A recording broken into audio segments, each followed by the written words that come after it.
লাইফের সবচাইতে একটা দূরদর্শী জিন অথবা এই ধরনের যে কোনো একটা জিনিসের ঘটনা যেটা আমি আপনাদেরকে খুলে বলতে চাই। আমি একদিন আমার দাদা দাদির সাথে শুয়েছিলাম। আমি তখন মাদ্রাসায় পড়ি এবং মাদ্রাসার ছাত্র। আমি শুয়েছিলাম, হঠাৎ করে গভীর রাত্রে আমার কানের ভিতরে আসতেছিল যে আমার আমার বড় ভাই, আমার আব্বা, আমার চাচা এবং আশেপাশের আরো অনেকজন মানুষ, তারা একেবারে চিল্লাফেল্লা করতেছে আমার ঘরের একেবারেই পাশে। পশ্চিম সাইডে তারা একটা চোর ধরছে, চোরকে একদম মারপিট করবে, এই ধরনের একদম হই হুল্লোড় করতেছে আমার ঘুমের মাঝে। এবং আমার কানে এত স্পষ্ট আসছে যে আমি প্রত্যেকের কণ্ঠ শুনতে পাইলাম এবং প্রত্যেকের কথা বুঝতে পাইলাম। তারপরে আমি ঘুম অবস্থায়, মনে হইতেছে ঘুম অবস্থায় আমি দরজা খুললাম। দরজা খোলার পরে আমি পশ্চিম সাইডে গেলাম, গিয়ে দেখি যে ওখানে আর নাই। তারা চলে গেছে আমার বাড়ির পাশে মসজিদের কাছে, এক মসজিদের সামনে।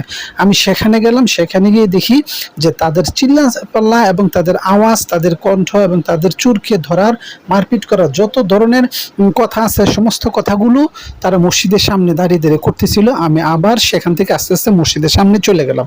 মসজিদের সামনে যাওয়ার পরে আমি সেই আওয়াজগুলো শুনতে পাইলাম। সেগুলো আমার বোনের বাড়ির সামনে, যেটা আরেকটু দূরে। সেখানে গেলাম, সেখানে গিয়ে আবার সেই আওয়াজগুলো শুনতে পাইলাম। তারা চলে গেছে বান্ধে, যেখানে একটা পুল আছে এবং বেশি পানি হইলে যেখান দিয়ে মাছ মারা হয়, সেখানে চলে গেলাম।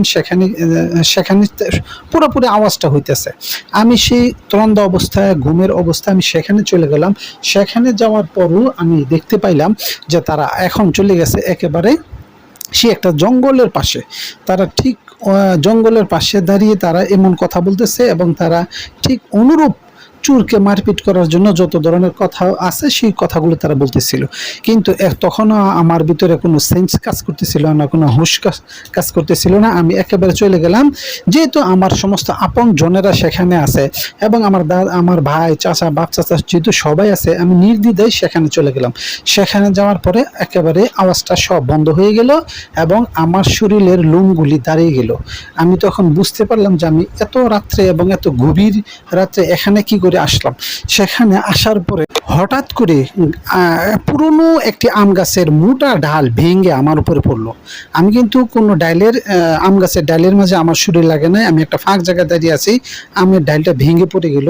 তখনই আমি বুঝতে পারলাম যে এটা আমার সাথে অলৌকিক যে কোনো একটি শক্তির কাজ করতেছে, জিন জাতীয় যে কোনো একটা কাজ করতেছে, এমনটি আমার মনে হলো।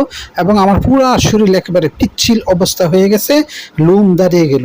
এতে যদি কারো জীবনের এরকম কোনো ঘটনা থাকে তাহলে আপনারা আমাদের কাছে নির্দ্বিধায় ব্যক্ত করতে পারেন। আমরা সেই ঘটনাটাকে আবার পুনরায় পোস্ট করে দেওয়া